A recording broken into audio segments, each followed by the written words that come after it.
Hello everyone, my name is Thomas Trouchkin and today I will talk about electromagnetic fault model characterization on system on chips.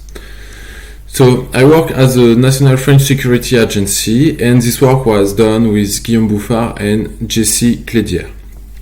So this work is about characterizing electromagnetic faults on complex SOCs. So why are we interested in SOCs? It's because nowadays sensitive operations like payment, healthcare, identification were usually handled by smart cards, which are evaluated devices with a high level security level. And nowadays more and more of these operations are done by smartphones and mobile devices in general. So we are asking ourselves how secure these devices are against fault attacks, in particular electromagnetic fault attacks, despite they don't have any security evaluation. So what do we consider as a fault or a perturbation attack is when we have a program running on a device which is the succession of states, and we go from a state to another one by executing instructions, and perturbation will modify a state or an instruction to create a new execution path, which can lead to security issues.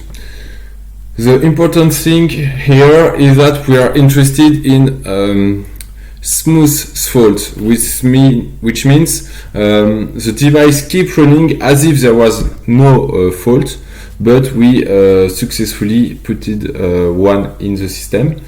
We are not really interested in crashing the devices or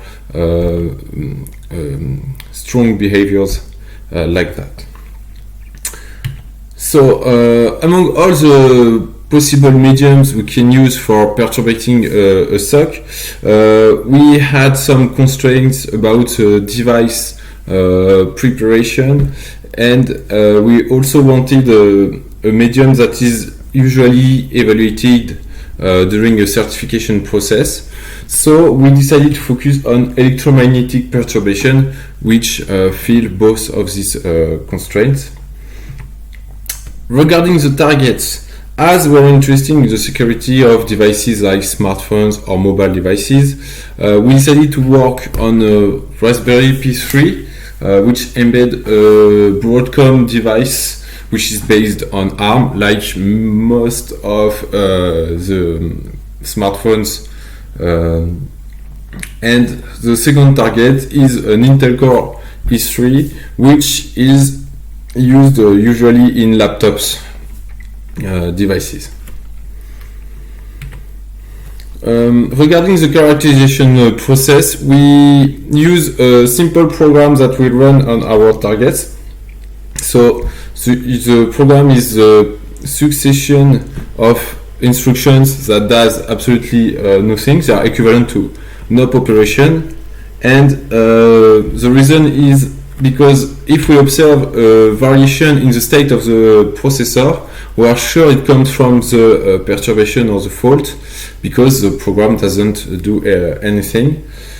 We also use specific initial values that help us to determine different fault models, and more specifically, the method is a top-down approach.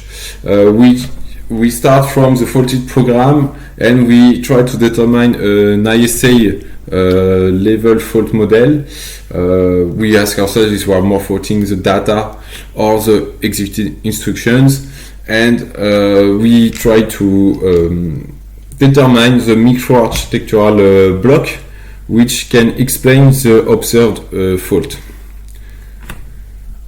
So regarding the first target, the Raspberry Pi 3, the interesting information we need to keep in mind is that the active part of the circuit, the die, doesn't fill the package. So when we are doing a map of hotspots, we see that we can observe faults outside the active part of the die, where we suppose there are the bondings. So for the maps, we realized a campaign, and we determined different position where we can see effects of the perturbation. On the left, we have the position where we observed reboots. This means we had to reboot the device because it was crashing or it was in a unknown state it couldn't recover from. So these faults are not the ones that we are the most interested in, because they are not suitable or immediately suitable for exploitation, and they are very complicated to debug. While on the right we have what I call faults. So they are smooth faults, so the device keep running but with faulty information that was that appeared. And we can see that for both of the maps, the most sensitive areas are on the edge of the package, which means we are more targeting the bondings than the active part of the device. So we considered the faults we observed on the right picture, and we tried to determine what happened, what was the effect of the perturbation. So the first thing we have done is just see which register is faulted. We had two campaigns. One, we were executing the AND R8 instruction, and one we are executing the OR R5 instruction. And in both cases, we observe that in the majority of the faulted register is the register manipulated by the instruction. And this is a very interesting information. First, it means that the fault is dependent of the executed instruction, which doesn't seem very good, because we don't want a fault model to change depending on the executed instruction, but we'll see that it's not the case here. And also we are observing that the faults we are doing are not random. We have a high repeatability, and this is very interesting because it wasn't obvious on such complicated target that we could repeat an effect from an external perturbation. So this is the first very interesting result. The second thing we observed is the faulted value we had in these registers, and despite we have many values, we can see that many of them are a few of them are the majority part of the observed faults. For instance, in both cases, the vast majority of faults were among 3 to 5 values. So that's also interesting. We have many values, but most of the time we have the same, so we are keeping this idea that the fault is not random. We have a repeatability setup. But the next question is, where are these values coming from? Because we observe many values, but we want to determine where they come from, and that's why we, as we have chosen specific initial values, because these values helped us to determine the relation between the faulted values and the initial values. So to do so, I developed a software, an analyzer, which converts the observed values with various information from the experimental setup into a set of fault models, which are displayed here. So in most of the cases, the analyzer can determine a suitable fault model. It's an empirical fault model, but we are able to explain the majority of the faults only 5 to 15% remain inexplicable at the moment. And if we look at the fault models, we have two false models that represent the majority of the faults, and we first see that it's really linked to the executed instruction. For instance, when I'm executing an OR instruction, the majority of the faulted value I observe are the logical OR between two registers. And in the case I execute an AND instruction, the majority of the faults I observe are the logical AND between two registers. So we still have this feeling that the fault is dependent on the executed instruction, and we keep the operation code. Also, this led us to the track that we are corrupting the instruction. Actually, the faulted value is always explainable with a little variation on the executed instruction, which give us information that we are corrupting the executed instruction. And if we look more in detail, for the OR fault model, we see that in the vast majority of the cases, the initial instruction OR R5 is computed or faulted into OR R5 R1 instruction, which is a modification of the instruction. And in the case of the AND R8 instruction, in all the cases, we forced the second operand to R0. So this is the fault model we could determine on the Raspberry Pi 3, and we also exploit these fault models to realize an AES differential fault analysis that I don't have the time to present here, but which is in the paper. Regarding the Intel Core i3, so we had to do some little preparation, like opening the die, as you can see here. So we have the bare die opened and accessible, reachable. So we just use the same setup, but with this device. The first thing we observe is that this device is really more complicated to fault than the Raspberry Pi 3. The reason, we believe, is because it's a flip chip device, so we have the active part on the top of the device and we have the metal layers on the bottom, and we think that the coupling between the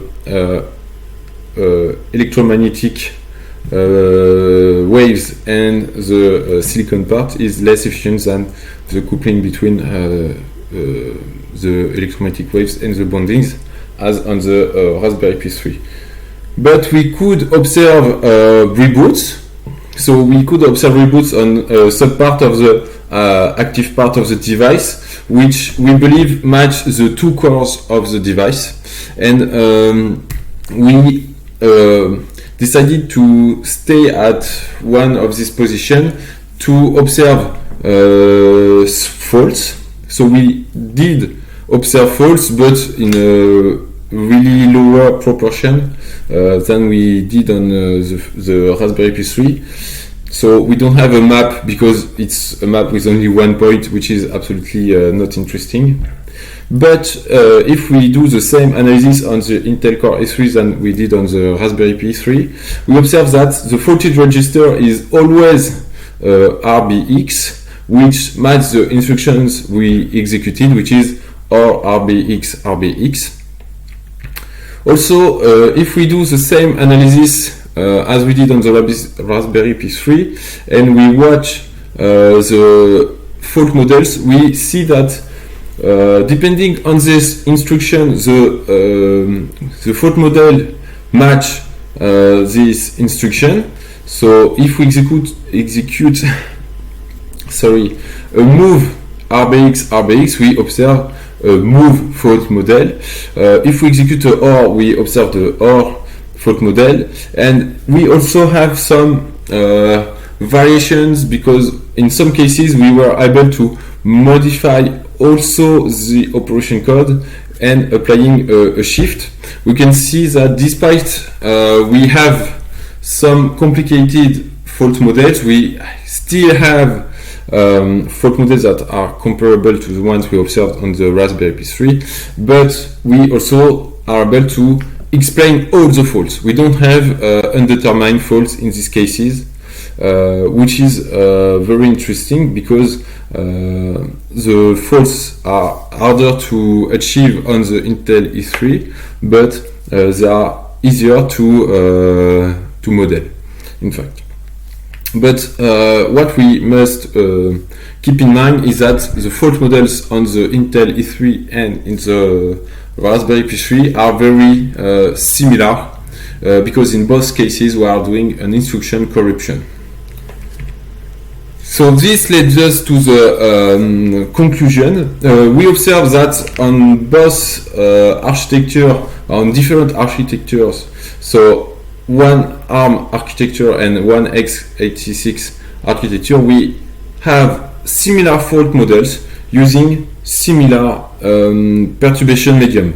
And this is very interesting because this means that they have an underlying common mechanism which react in the same way to the same perturbations. So when we observe a fault model on a device, we can scale it to other devices even if they don't have the same architecture.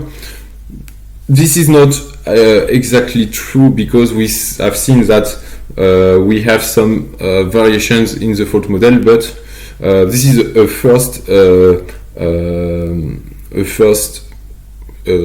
step, a first understanding of the effect of electromagnetic perturbations on SOCs. Doing further investigation, we determined that the instruction cache was perturbed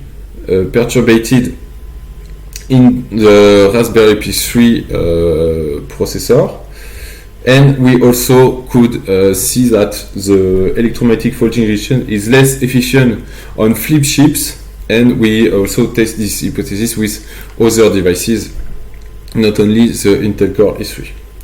And also we were able to use this fault to realize a differential fault analysis on an AES algorithm, actually the OpenSSL AES algorithm. So thank you for your attention, and if you have any questions, I am available.